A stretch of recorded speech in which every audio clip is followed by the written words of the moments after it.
Okay, so we all know that exercise and eating healthy is important. When we get to college, it seems that living a healthy lifestyle sometimes gets stalled out the door. We're surrounded by unhealthy eating habits.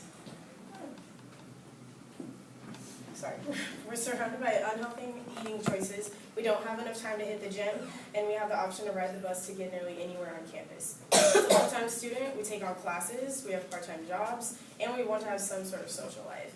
How does one find the time to get to the gym or eat healthy when on a college budget, or just simply don't have the time to actually make a quality meal that hits all of the food groups like we learned about in grade school?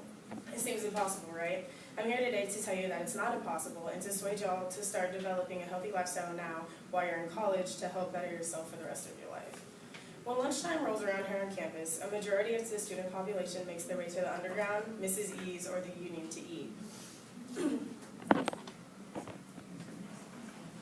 Pizza Hut, Chick-fil-A, Cafe Spice, Brella's, and Sushi with Gusto are lined out options as you enter through the underground. The most popular spot for you guys, definitely Chick-fil-A. A third of you all said that Chick-fil-A is your go-to place to have lunch when you eat on campus. I could have gone on to ask y'all what you order when you make this choice, but instead I have a few stats on Chick-fil-A's top items from the underground. According to Chick-fil-A's website, the chicken sandwich has 444 calories. The average caloric intake for young people in our age group is between 2,000 and 2,400 calories daily, according to WebMD. Y'all can do the math. If you eat 2 small chicken sandwiches for lunch with maybe a side of fries as well, which is also 400 calories, with the size provided for us, that's more than half of what you need all day. This, of course, isn't including the sauce, which adds another 100 or so calories. I'm not saying that Chick-fil-A or any of the other underground options are bad, because really they're not. We could have McDonald's or Taco Bell, which obviously are worse. But when we have to make these choices, we need to keep in mind that they're okay sometimes, but not all the time. According to Gina Badaglia, who has written professionally since 2006 and completed a doctorate of philosophy in bioenergetics and exercise science, she understands our hardships in finding time to eat healthy, but gives us a few good tips. She writes, consuming a diet focused on nutrient-rich produce, whole grains, lean protein, and healthy fats will provide you with the necessary energy to keep you alert and mentally focused on your day. She also suggests that you could prepare food ahead of time before you go to class and take it with you to help with the temptations of fast food on campus. The crazy thing about living a healthy lifestyle is that there's more than one component. Eating healthy is a big part of that, but it's not the only factor. Exercising is a major part of starting and maintaining a healthy lifestyle, especially in college. Kelsey Lynn Lucier calls herself a college life expert. She has nearly 10 years of full-time experience working with and at colleges. In an article she wrote on how to exercise in colleges, in college, she lists 10 ways to make it easier. One of her ways listed is to walk to class. When I asked y'all if you walk or ride the bus to class, almost everyone said that they walk, which was surprising to me because if you guys walk down Jayhawk Boulevard after class and stand outside of Snow Hall, there's always hundreds of kids, which I know we have a big population here at KU, but still that was surprising to me for you guys. The bus obviously is some people's only way to and from class. I understand that, you live off campus, you don't want to pay $200-something for a parking pass, so it's your only way. But of course when you get here, you have to go up and down the hills anyway, so you're still getting your exercise. For those of us that drive to campus or already live here, it's actually somewhat relaxing and fun to walk to class. You can walk with your friends, have conversations, except for when you get to the hill. That's obviously not fun for anybody. Most colleges nowadays don't even require students to have to take a physical education credit to graduate, and KU hasn't had that to be true for quite some time due to how KU is built on literally the hill.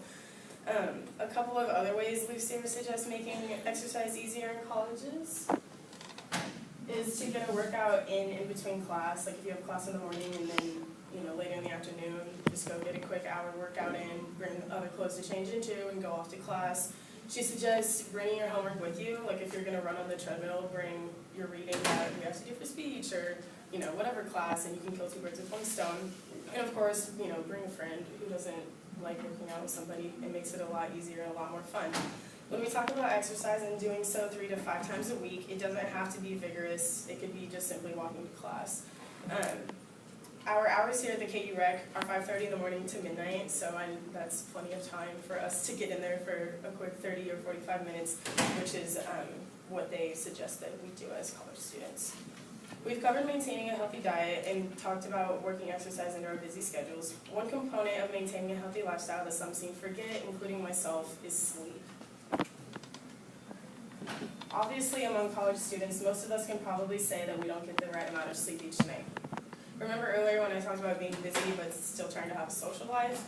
This is where sleep most likely gets cut off. I know that's how it works for me anyways.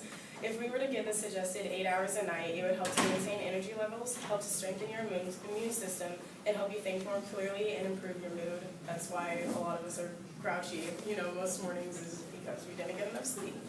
Referring back to Gina Battaglia's article, she states that studying or socializing late at night can lead to altered sleep patterns and daytime napping, which can disrupt the quality of sleep and increase your daytime fatigue. Napping, of course, is okay, especially when you miss out on sleep the night before. You can get caught up so then you can get the right amount of sleep the next night. However, inconsistent napping is hard on our bodies and obviously on our sleep patterns. Gina suggests that we set a consistent bedtime where we are at least in bed by a certain time each night. You don't have to be asleep, but if you're at least in bed, then your body is preparing for sleep.